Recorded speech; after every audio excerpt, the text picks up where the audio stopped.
Hello, my name is Mary, and for today's video, pag-uusapan natin kung pwede ba kayong kikita sa YouTube kung wala kayong magara o mamahaling cellphone. Um, the answer is yes. Kasi kahit nga ako dati, nagsa-start din ako sa yung Android phone lang, Realme. Tapos, hindi naman yung kamahalan talaga, like 10,000 lang. Tapos yun, ginagamit ko na yun. Nag-start din ako sa YouTube is may nag-cover sa akin. Tapos yun, binigyan lang ako ng 2K. Tapos hindi ko na alam na wala. Um, Ginastos ko lang yun kasi hindi ko alam.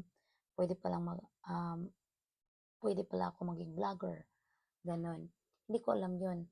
Tapos tayo namang mga Filipinos, especially ako, ewan ko, basta ako, nagpunta lang ako ng YouTube, magpupunta lang ako ng YouTube pag meron akong mga music na gustong marinig, gano'n. So, hindi ko talaga alam. Until such time, ano, um, yung andun na ako sa Boracay, tapos ahente ako sa real estate. Yun, talagang minamalas ako sa buhay. Tapos yun, ano, sabi ko, Lord, uh, if you wanted me to stay here, then at least meron akong makakapag-sales ako kahit isa man lang. Pero kung ayaw, um, sige, okay lang, uuwi na lang ako ganito. So, sa ngayon is, yun nga, nagpa-flyering talaga ako from station 3 to station 1. Yun yung plano ko. Tapos yun, may na-flyeringan akong Filipino, family sila. Tapos, yung pangalawa, may isang foreigner. Yung isang foreigner na yun, syempre, nagiging friend ko siya. Tapos, syempre, yung mga vloggers ngayon is iba na kasi hindi na sila nagpapakita sa mga mukha nila. Especially yung mga big hits na vlogger. Tapos, um, yung pinapakita na lang nila is yung view ng Boracay. So, syempre, ako yung view. Tapos, sabi, yun nga, sabi ko, hey sir, my name is Mary, maybe you don't like to have a condominium, maybe it's not for you, but for your friend. Parang ganun. Tapos, sales talk, what do you do for a living? Tapos, sabi niya, um, I'm a vlogger. Tapos, syempre, hindi ko pa alam kung anong vlogger, di ba? Like, malay ko ba? Syempre, naririnig ko, pero hindi ko talaga alam. Tapos yun, ano, sabi niya, yes, I'm a vlogger. Tapos yun, nagpipintuan kami. Tapos, andun ako sa camera. Tapos, syempre, mag-work pa sana ako. Tapos, sabi ng vlogger, sabi niya sa akin, you know what? I have subscribers saying I will give you 10 USD para daw makipagkwentuhan pa sa kanila kasi meron silang mga questions sa akin, ganito.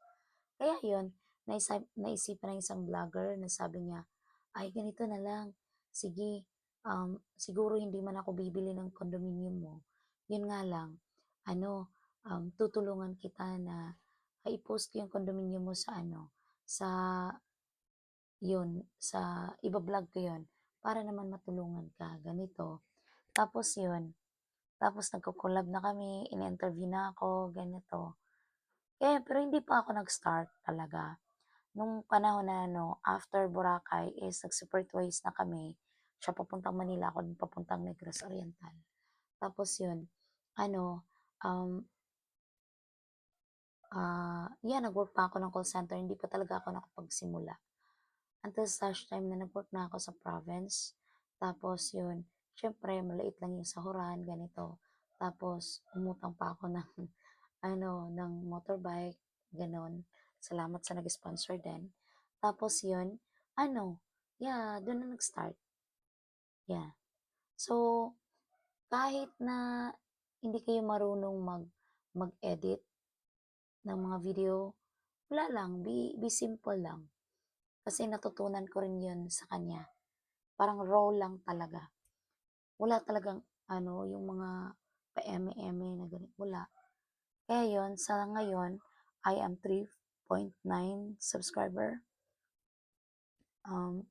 Yeah, kung gusto nyo mga ganitong content, no?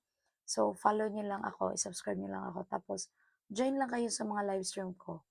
Tapos do'n kayo magtanong, okay? Salamat and enjoy.